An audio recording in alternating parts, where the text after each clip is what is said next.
When we talk about the different states, another thing I'll say is none of these mass shootings would have been affected by this bill, I don't think.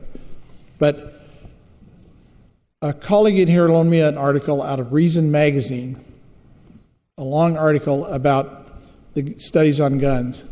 And the conclusion out of Reason magazine, which has used quite a bit of reason, was it didn't matter if it was for gun control or opposed to gun control. The arguments were pretty much political.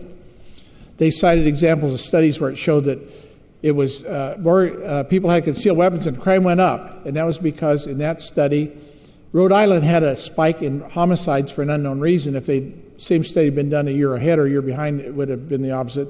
There was a study that showed opposite respect until they took Louisiana. I think Representative Parrish mentioned Louisiana's a high violent state, high gun rate state. So if you took that out of the different states, it really just shifted the whole study and changed the numbers. The question of how many checks in 10 days, from 0 to 3 days, it's 40.5%, and from the 4 to 10, it's another 54.6% of the checks are completed.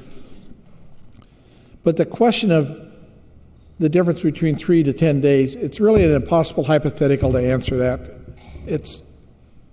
We're giving more money to the state police to speed up so they can increase their numbers of officers working on that, to speed up the background checks. We're allowing concealed handgun license holders to be moved to the front of the line to help solve that, so that they're a little bit speeded up there. But how many lives saved are enough to justify just closing a small loophole? And I can't give you a number, but one would be plenty for me. Thank you, Madam Speaker.